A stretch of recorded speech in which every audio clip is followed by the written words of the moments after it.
The year is 1888, and the biting winds of late autumn whip through the cobblestone streets of Blackwood, a town nestled deep in the rugged, unforgiving landscape of rural Ireland. Blackwood was a place steeped in tradition, its people bound by the twin forces of hard labor and fervent faith. Perched on a desolate hill overlooking the town, its gray stone facade often shrouded in mist, stood St. Mary's Convent. For over 2 centuries, the convent had been a beacon of piety and quiet devotion, its bells marking the passage of the hours, its nuns a constant, comforting presence in the lives of the villagers. The Sisters of St. Mary's were known for their charitable works, their unwavering prayers, and their strict adherence to a life of asceticism and contemplation.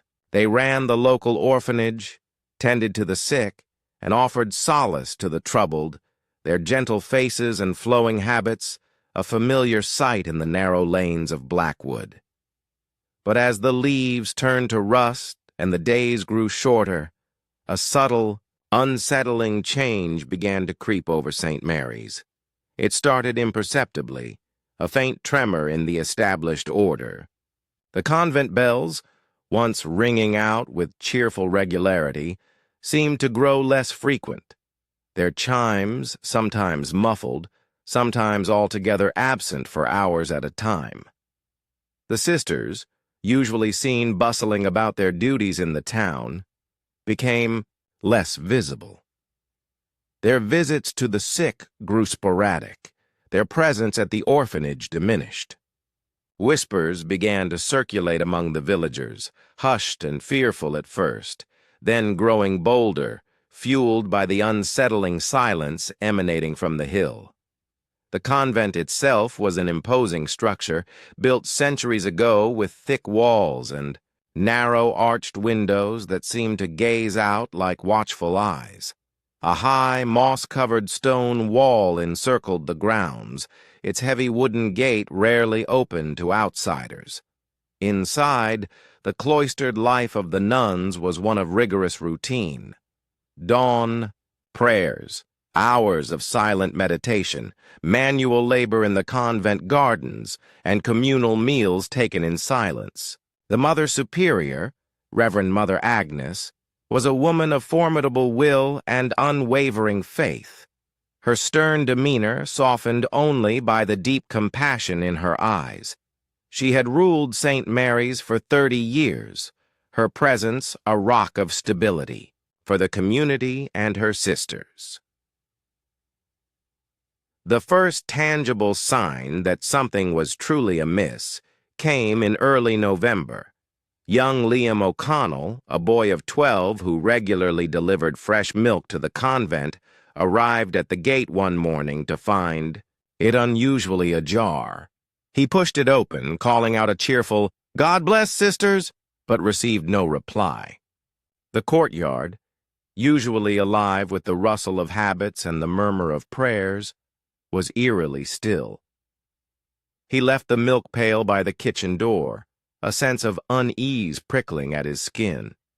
As he turned to leave, he noticed something peculiar.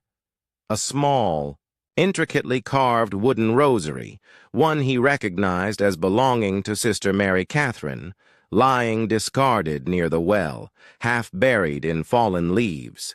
Sister Mary Catherine was meticulous, almost fastidious about her rosary.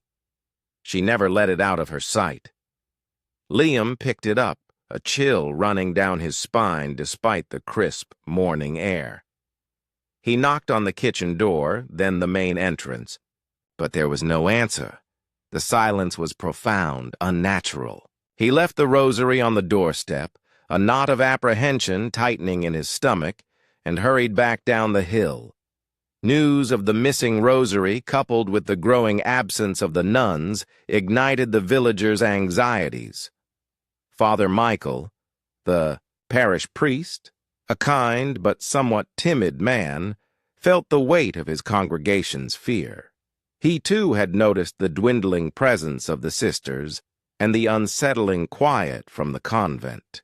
With a heavy heart, he decided to pay a visit to St. Mary's, accompanied by Thomas Gallagher, the town's burly blacksmith, and Seamus Murphy, a former soldier known for his steady nerves.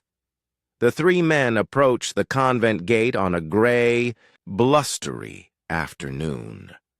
The wind howled through the bare trees, carrying with it the scent of damp earth and something else, something indefinable that raised the hairs on the back of Father Michael's neck. The gate, which Liam had found ajar, was now firmly shut, though not locked. Thomas Gallagher pushed it open slowly, its ancient hinges groaning mournfully, a sound that seemed to echo the unspoken dread in their hearts. The courtyard was deserted. The neatly tended gardens, usually a riot of color, were now overgrown, the autumn flowers wilting, their vibrant hues muted by neglect. A flock of crows, disturbed by their entrance, rose from the bell tower with a cacophony of caws, circling once before disappearing into the leaden sky. The silence that descended after their departure was absolute, a heavy, oppressive blanket that seemed to absorb all sound. "Mother Superior?" Father Michael called out, his voice trembling slightly. "Sisters?" His words seemed to vanish into the oppressive stillness. They walked towards the main entrance, a massive oak door studded with iron. It, too, was unlocked. They pushed it open, revealing the cavernous main hall. Dust motes danced in the shafts of weak sunlight filtering through the high windows. The air was cold, stale, and carried a faint, unsettling scent that Father Michael couldn't quite place. Something metallic, something earthy, something vaguely sweet. They moved through the convent, their footsteps echoing loudly in the deserted corridors. The chapel, usually filled with the murmur of prayers, was empty, its altar bare, save for a single unlit candle. The pews were undisturbed, no prayer books left open, no rosaries draped over the backs. It was as if the nuns had simply vanished in the middle of a service. The refectory, where meals were taken, had a table set for supper, but the plates were clean. No food left out. No signs of a hurried departure. It was the unnatural order, the eerie tidiness, that was most unsettling. They checked the cells, the small Spartan rooms where each nun slept. Each cell was impeccably neat. The beds, made, the few personal effects, a crucifix, a worn Bible, a small wooden carving, arranged with meticulous care. There were no signs of struggle, no overturned furniture, no hastily packed bags. It was as if the occupants had simply stepped out for a moment, intending to return, but they hadn't. As they reached the Mother Superior's study, a small, austere room filled with theological texts and ledgers, Father Michael noticed a faint, almost imperceptible scratching sound coming from behind a heavy wooden desk. He exchanged a nervous glance with Thomas and Seamus. Thomas, ever practical, moved the desk. Behind it, carved into the stone wall, was a crude, hastily etched symbol, a jagged, irregular star with an eye in its center. It was unlike any religious symbol Father Michael had ever seen. It radiated an unsettling, almost malevolent energy. Beside the symbol, lying on the dusty floor, was a single, leather-bound journal. It was Mother Agnes's personal diary, a book she was known to guard with her life. Father Michael picked it up, his hands trembling. The pages were filled with her neat, precise script, but as he flipped through them, his eyes widened in horror. The entries, initially mundane accounts of convent life, grew increasingly erratic, filled with desperate pleas, fragmented sentences, and chilling descriptions of unseen presences, of whispers in the night, of a growing darkness within the convent walls. The last entry, dated just 3 days prior, was scrawled in a shaky, almost illegible hand. The whispers grow louder. They are not of God. They are seeking. They know our names. We are not alone. The veil thins. O merciful Lord, save us from what stirs beneath these stones. They are taking them, one by one. We cannot fight what we cannot see. The silence. It is not peace. It is the sound of their hunger. They are coming for me now. The eye. It watches. The words ended abruptly. The ink smudged as if the pen had been dropped in haste. Father Michael dropped the journal, his face ashen. Thomas and Seamus, though they hadn't read the words, saw the terror in the priest's eyes. The metallic, earthy, sweet scent in the air seemed to intensify, pressing down on them. "They're gone," Father Michael whispered, his voice barely audible. "All of them. Vanished." The 3 men stumbled out of the convent, their minds reeling, leaving the heavy oak door ajar behind them. The wind howled, and the crows in the bell tower cawed ominously once more. They had found no bodies, no signs of forced entry, no struggle. Just an oppressive silence, an unnatural tidiness, a discarded rosary, a cryptic symbol, and a diary filled with the terrifying last words of a woman consumed by an unseen horror. St. Mary's Convent stood cold and silent on the hill, its secrets locked within its ancient stones. Its nuns vanished without a trace, leaving behind only the chilling echoes of a profound, inexplicable disappearance. The shadow over Blackwood had deepened, and the convent on the hill had become a tomb of unanswered questions. The return of Father Michael, Thomas Gallagher, and Seamus Murphy to Blackwood was not a quiet, solemn procession, but a desperate flight. Their faces, pale and etched with unspeakable horror, spoke volumes before a single word was uttered. The villagers, who had gathered in nervous anticipation, saw their terror and felt it ripple through the crowd like a cold, unseen current. The news, when it finally spilled from Father Michael's trembling lips, was met with a collective gasp, a sound that quickly dissolved into a cacophony of panicked whispers and desperate prayers. The nuns were gone. All of them. Vanished without a trace, leaving behind only an oppressive silence, a cryptic symbol, and a diary filled with the chilling last words of Reverend Mother Agnes. The shadow that had crept over St. Mary's Convent now descended upon Blackwood itself, a tangible shroud of fear that gripped the town. The once bustling streets grew quiet, shops closed early, and doors were bolted shut long before dusk. Children, usually playing in the lanes, were kept indoors, their innocent faces reflecting the pervasive anxiety of their parents. The convent on the hill, once a symbol of faith and solace, became a terrifying monument to the unknown, its gray stone walls now seeming to guard a sinister secret rather than a sacred life. Father Michael, the weight of his discovery pressing down on him, found himself at the epicenter of the town's terror. His small rectory, usually a place of quiet contemplation, was besieged by frantic parishioners seeking answers, comfort, and protection. He tried to offer what solace he could, speaking of God's mysterious ways and the power of prayer. But his own faith had been profoundly shaken by the events at St. Mary's. The image of the crude, jagged star with the eye in its center, etched into the convent wall, haunted his waking hours and plagued his dreams. The metallic, earthy, sweet scent that had permeated the convent seemed to cling to his clothes, a constant, unsettling reminder of the horror he had witnessed. Thomas Gallagher, the blacksmith, a man of immense physical strength and practical common sense, found himself equally unnerved. His calloused hands, accustomed to shaping hot iron, now trembled uncontrollably.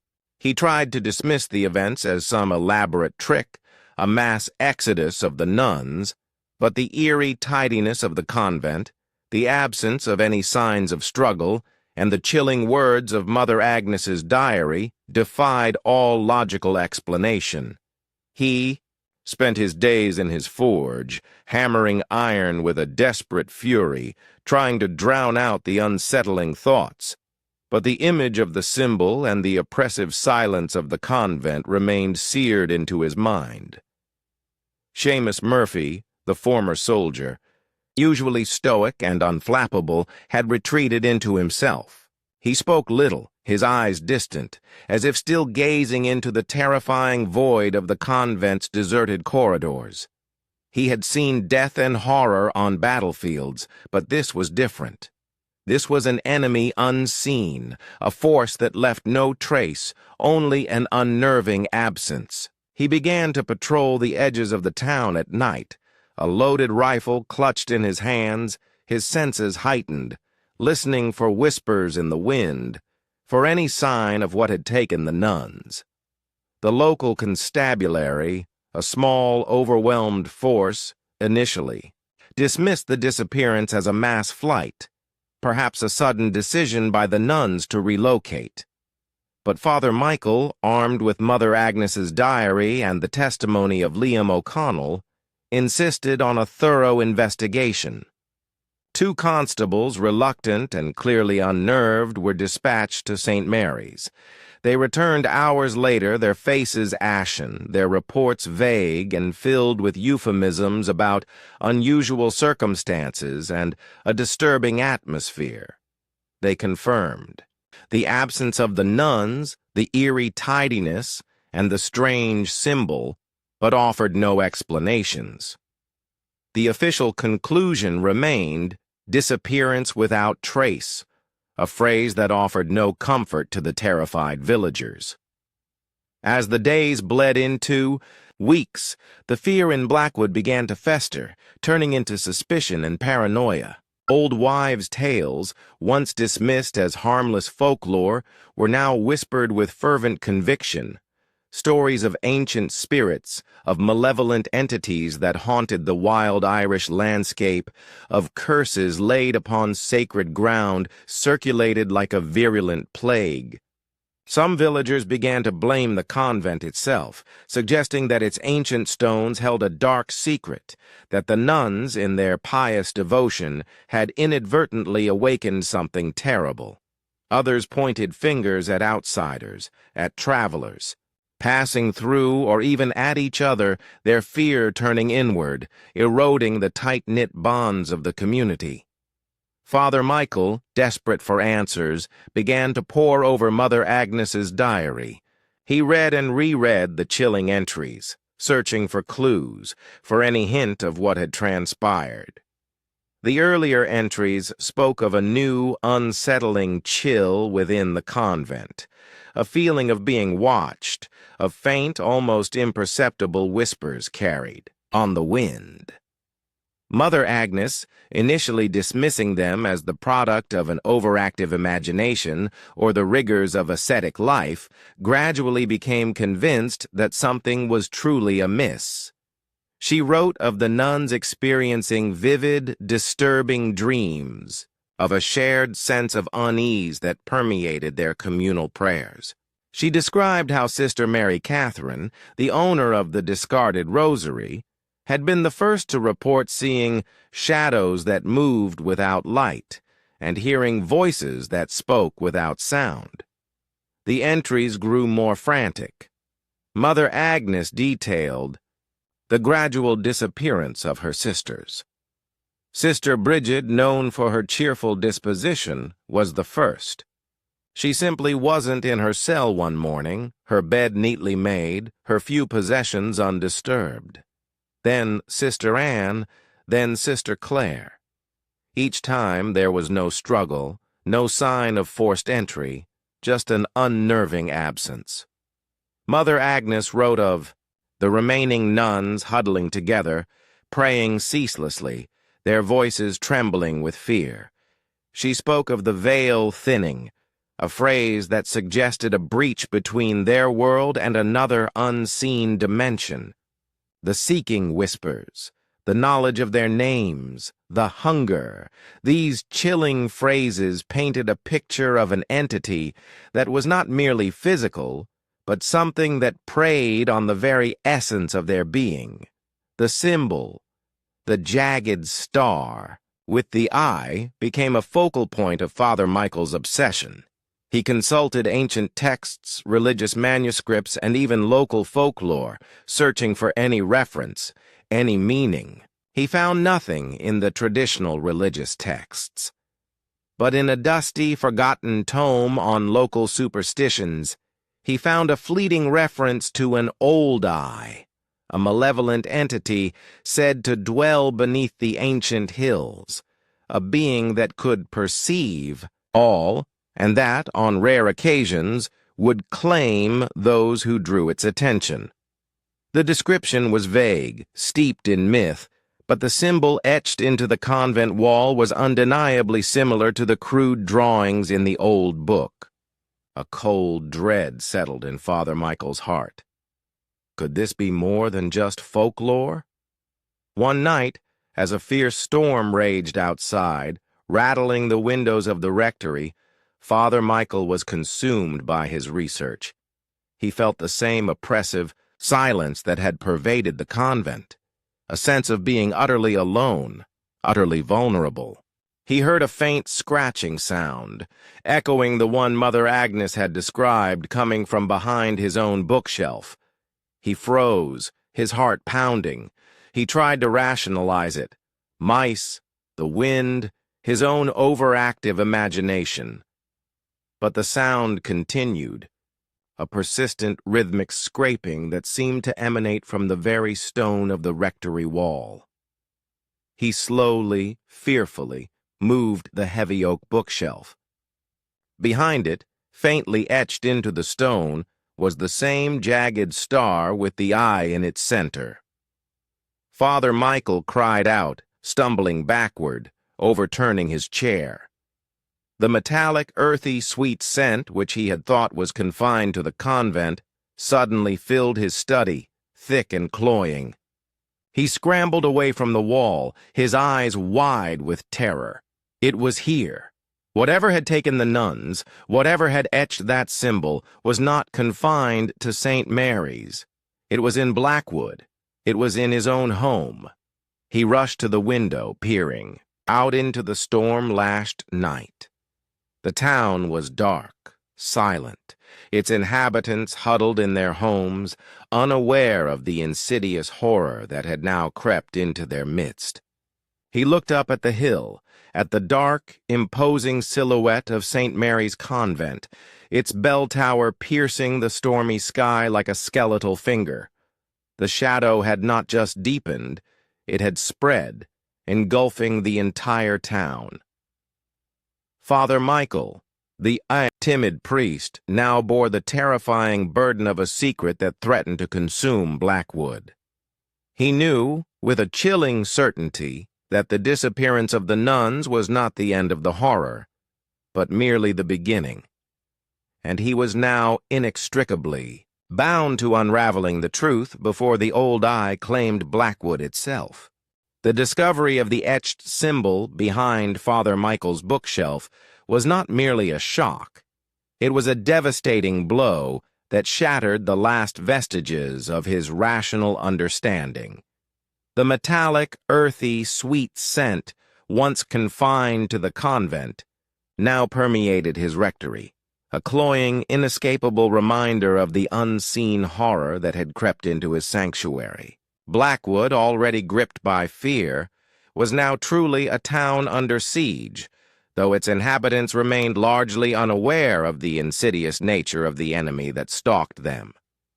Father Michael, the timid priest, found himself transformed.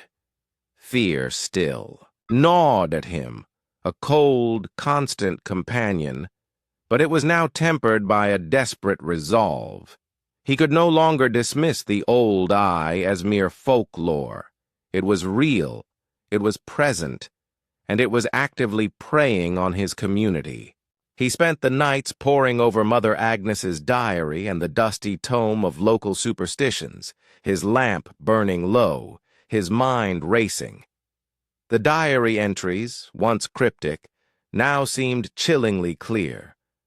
Mother Agnes's descriptions of shadows that moved without light and voices that spoke without sound resonated with the oppressive silence and unseen presence Father Michael now felt in his own home. The veil thinning was not a metaphor. It was a literal breach, an opening between their world and whatever dimension the old eye inhabited. He began to notice subtle changes in Blackwood itself.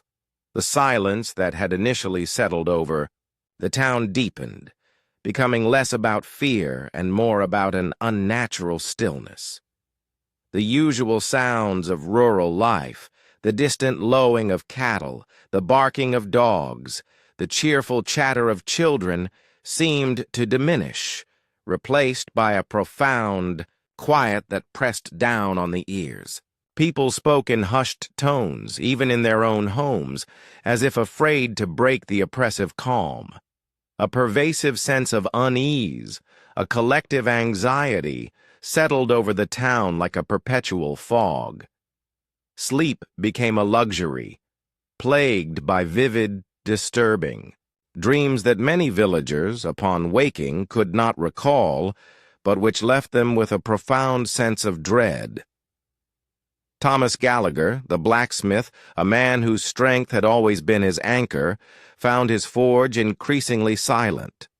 The rhythmic clang of hammer on anvil, once a constant sound in Blackwood, grew sporadic. He tried to work, to find solace in the familiar routine, but his mind was plagued by the memory of the convent's eerie tidiness and the chilling symbol. He began to see the jagged star with the eye in the patterns of the cooling metal, in the shadows cast by the fire, in the very grain of the wood in his workshop.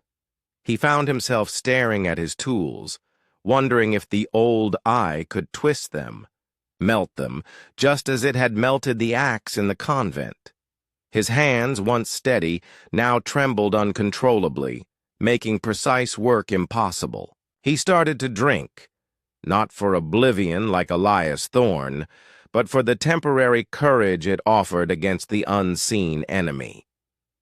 Seamus Murphy, the former soldier, became the town's unofficial sentinel. He expanded his nightly patrols, no longer just around the edges of Blackwood, but through its deserted streets, his rifle clutched tightly. He saw the changes, too. The unnatural stillness, the way the shadows seemed to lengthen and deepen even in daylight, the subtle shift in the wind that sometimes carried that cloying, sweet scent. He swore he heard faint whispers carried on the breeze, just at the edge of hearing, indistinct and unsettling. He would stand for hours, his senses heightened, his eyes scanning the darkness, convinced that the old eye was observing them, waiting, preparing its next move. He was a soldier without a visible enemy, fighting a war he didn't understand, against a foe that left no footprints. The first disappearance from the town itself occurred a week after Father Michael's discovery. It was young Mary O'Malley, a quiet seamstress known for her delicate embroidery. She lived alone in a small cottage on the outskirts of Blackwood. Her neighbor, Mrs. Henderson, went to check on her when she didn't see Mary's lamp lit in the evening. The cottage door was unlocked. Inside, everything was meticulously neat, her sewing machine covered, a half-finished piece of embroidery laid out on her table, needles still threaded. There were no signs of struggle, no overturned furniture, no broken windows. Mary O'Malley had simply vanished. The only anomaly was a faint, unsettling scent in the air, the same metallic, earthy sweetness that clung to Father Michael's clothes. And etched into the wooden floorboard beneath Mary's rocking chair, barely visible, was the jagged star with the eye. Panic, raw and visceral, finally erupted in Blackwood. The disappearance of a well-known villager, one who was not a cloistered nun, brought the horror home in a terrifyingly personal way. The constabulary, already overwhelmed, could offer no answers. They searched the surrounding fields, the riverbanks, the nearby woods, but found no trace of Mary O'Malley. The official report once again was disappearance without trace. But the villagers knew. They knew it was connected to the convent, to the nuns, to the unseen horror that now stalked their streets.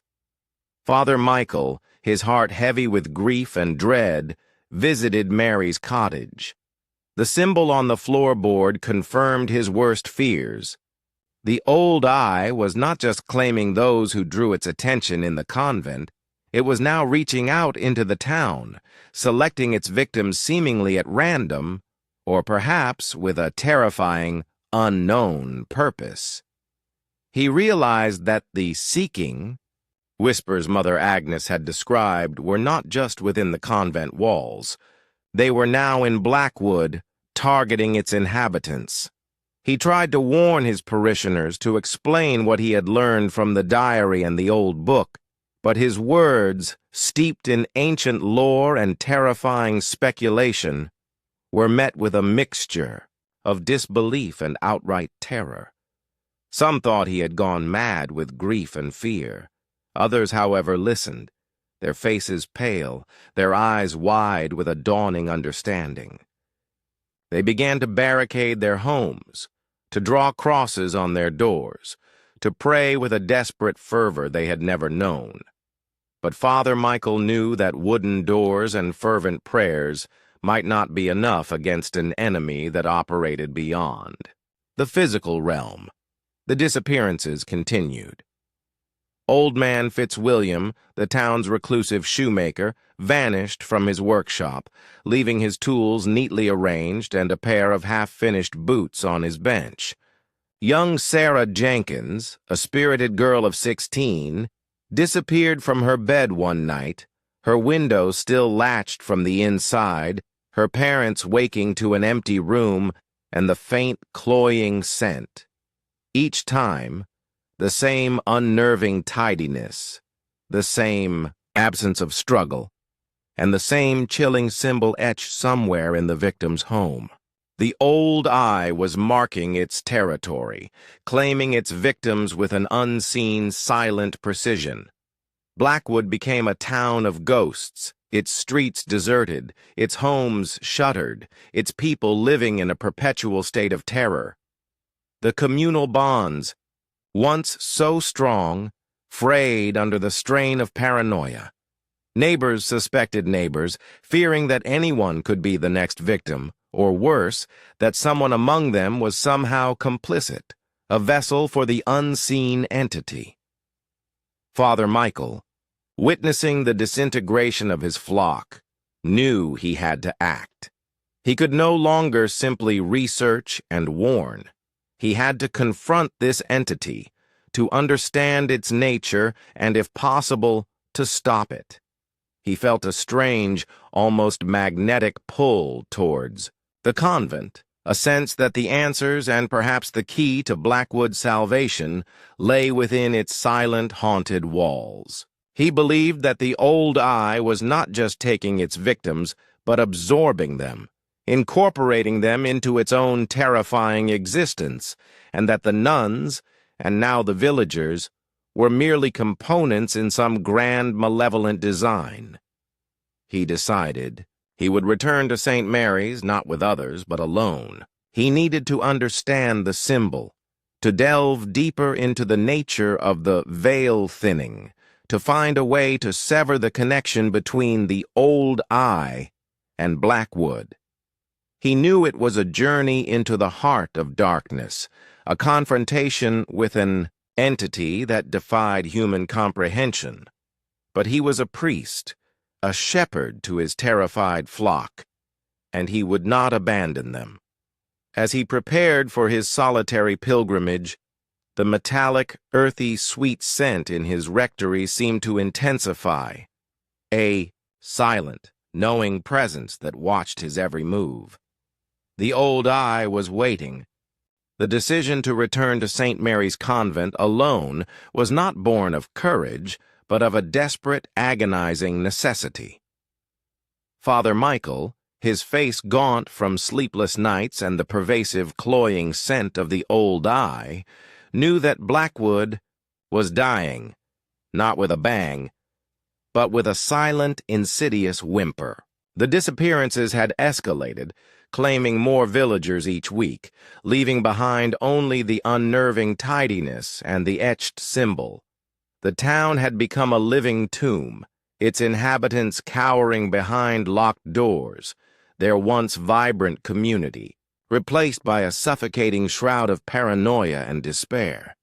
He spent his final hours in the rectory meticulously preparing, not for battle, for he knew this was not a foe that could be fought with earthly weapons, but for understanding. He packed Mother Agnes's diary, the dusty tome on local superstitions, a lantern, and a small, worn crucifix, his only tangible link to the faith that was being so profoundly tested. He looked at the jagged star with the eye etched behind his bookshelf, its presence a chilling affirmation that the entity was no longer confined to the convent, but had spread its tendrils throughout Blackwood. The metallic, earthy, sweet scent, the very breath of the old eye, seemed to cling to him, a constant, unsettling companion. Under the cloak of a moonless, starless night, Father Michael began his solitary ascent to the convent. The wind, usually a mournful whisper, seemed to howl with a predatory hunger, rustling through the bare trees like unseen presences. Every shadow seemed to writhe. Every creak of a branch sounded like a whisper calling his name. He clutched the crucifix tightly, its cold metal a small comfort against the encroaching dread. The path, once familiar, now felt alien, leading him deeper into a realm of unknown horrors. As he pushed open the ancient, groaning gate of St. Mary's, the oppressive silence of the convent courtyard enveloped him like a physical force. The air was colder here, thicker with that cloying, sweet scent. The bell tower, a skeletal finger against the ink-black sky, seemed to watch him, its silence more terrifying than any peal. He stepped into the main hall, his lantern casting dancing shadows on the high walls, illuminating dust motes that seemed to swirl with an unnatural life. The chapel, the refectory, the cells, all were as he had left them, meticulously neat, unnervingly empty. The order was a mockery, a chilling testament to the unseen force that had swept through, leaving no trace of struggle, only absence. He returned to Mother Agnes's study, the source of the symbol. He lit a new candle, its flickering flames struggling against the pervasive gloom. He placed the diary and the old tome on the desk, their pages filled with the desperate pleas and chilling insights of those who had come before him. He ran his fingers over the jagged star with the eye etched into the stone, feeling a faint, cold vibration beneath his touch. This was not just a symbol, it was a conduit, a mark of the old eye's presence. He remembered Mother Agnes's last entry. The veil thins. O merciful Lord, save us from what stirs beneath these stones. The phrase "beneath these stones" echoed in his mind. He began to examine the floor, the walls, searching for any hidden passage, any secret door that might lead downwards. He tapped the stones, listened for hollow sounds, his senses hyper-alert. The metallic, earthy, sweet scent was strongest here, almost overwhelming, as if the very air was saturated with the entity's presence. After hours of fruitless searching, his fingers, raw and aching, brushed against a loose stone near the base of the wall, directly beneath the etched symbol. He pushed, and with a faint click, the stone shifted inwards. A gust of cold, damp air, thick with the cloying scent, rushed out, carrying with it a faint, almost imperceptible whisper that seemed to echo in his very soul. He pulled the stone away, revealing a narrow, dark opening, a passage leading downwards into the earth. He hesitated, a profound terror gripping him. This was the abyss, the heart of the mystery, the realm of the old eye. Every instinct screamed at him to flee, to run back to the relative safety of Blackwood, to abandon this hopeless quest. But then he thought of the vanished nuns, of Mary O'Malley, of old man Fitzwilliam, of young Sarah Jenkins, all gone, consumed by the unseen entity. He thought of his terrified flock, cowering in their homes, waiting for the inevitable. He was their shepherd, and he would not abandon them to the wolf, however unseen. He took a deep, shuddering breath, gripped his lantern and crucifix, and stepped into the darkness. The passage was narrow, barely wide enough for a man to pass, and descended steeply into the earth. The air grew colder, heavier, the cloying scent intensifying with every step. The whispers, faint at first, grew louder, more distinct, though still indistinct in their meaning.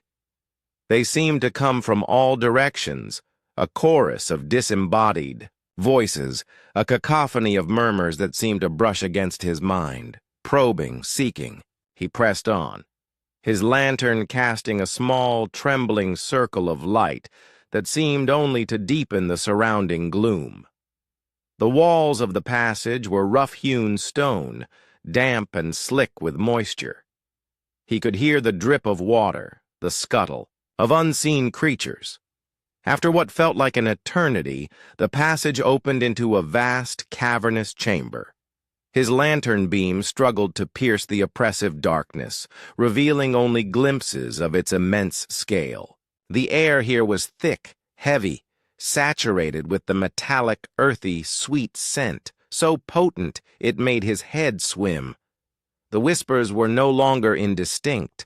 They were a constant, pervasive hum, a chorus of voices that seemed to emanate from the very stone around him, from the air itself. He raised his lantern, and its light fell upon a horrifying sight. The chamber was not empty. Scattered across the floor in a grotesque tableau were the discarded habits of the nuns of St. Mary's. They lay in piles, neatly folded, as if their wearers had simply stepped out of them. But there were no bodies, no bones, no signs of struggle, just the empty garments, a chilling testament to their complete, inexplicable disappearance. And everywhere, etched into the rough stone walls, on the floor, on the ceiling, was the jagged star with the eye, hundreds of them, glowing faintly with an internal malevolent light. Father Michael felt a profound, soul-deep terror. This was not a physical place of torture or imprisonment. This was a place of consumption, of absorption. The old eye was not merely taking its victims. It was claiming their very essence, their being, leaving behind only their empty shells. He felt the whispers intensify, pressing in on him, invading his mind, filling it with fragmented thoughts, with echoes of other minds, other lives. He heard faint, desperate prayers, snatches of forgotten lullabies, fragments of conversations, the echoes of the Nuns, of Mary O'Malley, of Old Man Fitzwilliam, of young Sarah Jenkins. They were here somehow, absorbed into the collective consciousness of the old I. He stumbled backward, clutching his crucifix, his mind reeling. He realized the true horror of the hunger Mother Agnes had described. It was not a hunger for flesh, but for consciousness, for souls. The old I was an entity that consumed minds, growing stronger with each new acquisition, its vast collective consciousness expanding, its perception encompassing all that its victims had known, had seen, had felt. The veil thinning was the process by which it reached into their world, drawing them into its own terrifying existence. As he stood there, paralyzed by horror, a profound shift occurred in the chamber. The whispers coalesced, forming a single resonant hum that vibrated through his very bones. The etched symbols on the walls began to pulse with a brighter, more intense light, and from the deepest shadows of the cavern, a presence began to emerge. It was not a physical form, not a creature of flesh and blood, but a vast, amorphous shadow, a swirling vortex of darkness that seemed to absorb the light of his lantern, its edges indistinct, its form constantly shifting. And in its center, glowing with an intense cold light, was a single immense eye, the old I. It was not an eye that saw with light, but with perception, with a profound, all-encompassing awareness that seemed to pierce his very soul. He felt its gaze upon him, not with malice, but with a dispassionate, ancient hunger. He was being weighed, measured, understood. He felt his own thoughts, his own fears, his own memories being drawn from him, absorbed into the vast expanding consciousness of the entity. He tried to resist, to pray, to cling to his identity, but the pull was immense, irresistible. He fell to his knees, his body trembling, his mind screaming in silent protest. He saw, in a terrifying flash, the faces of the nuns, of the villagers, their eyes wide with the same dawning horror, their consciousnesses being subsumed into the old I. He was next.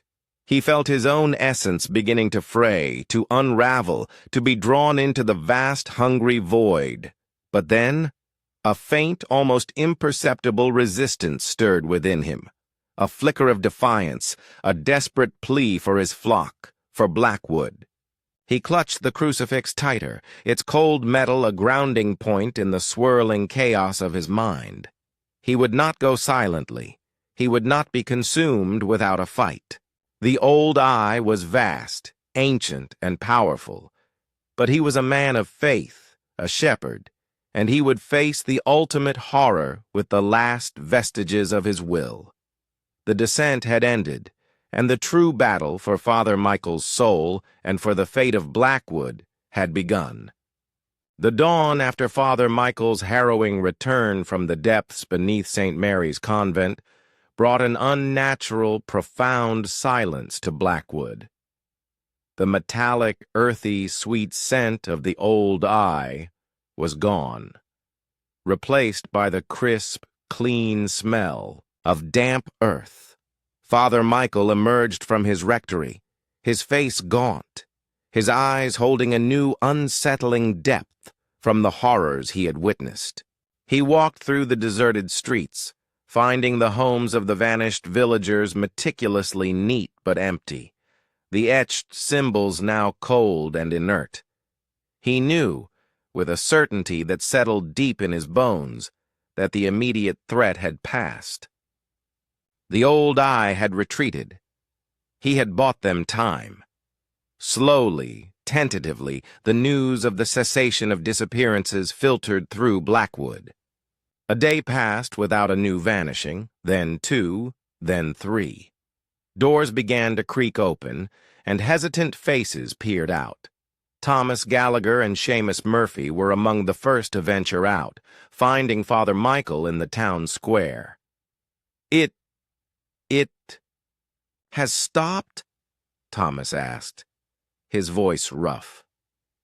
Father Michael turned, his gaze meeting theirs. "For now," he said, his voice hoarse. "The darkness has receded.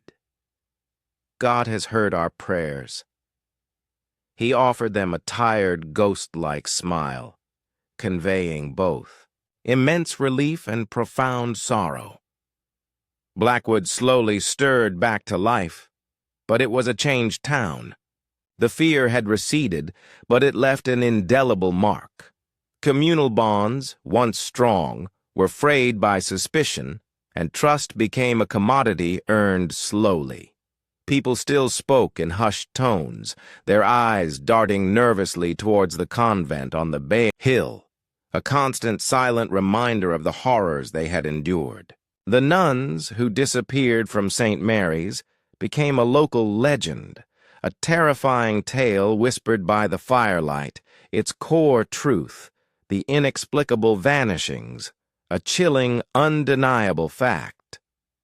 Father Michael resumed his duties, but his sermons were profoundly different. He no longer spoke of a distant, benevolent God, but of a world where the veil between realms was thin, where unseen forces stirred beneath the surface of reality. He preached of resilience, of the enduring power of faith, not as a shield against all evil, but as a source of strength in the face of incomprehensible darkness. He emphasized community, compassion, and forgiveness, knowing these were the only true antidotes to the fear and division that had almost consumed Blackwood. He carried the burden of his secret knowledge, the echoes of the absorbed souls, and the memory of the old I, a constant silent weight on his soul. He was no longer just a priest. He was a guardian, a sentinel, forever vigilant. The convent of St. Mary's remained empty, a silent, forbidden monument on the hill. No new nuns were sent to inhabit its ancient walls. The villagers avoided it, their fear a palpable force that kept them away. The gardens remained overgrown, the bells silent, the heavy wooden gate permanently shut. It stood as a stark reminder that some places, once touched by the inexplicable, are forever marked. Father Michael, in his quiet moments, would often visit the convent, walking its deserted corridors, feeling the lingering echoes of the old I's presence. He would go to Mother Agnes's study, to the spot where the symbol had been etched, and feel the coldness of the stone, the faint memory of that profound, terrible power. He knew the old I was not destroyed. It was merely dormant, retreated into the depths beneath the earth, waiting.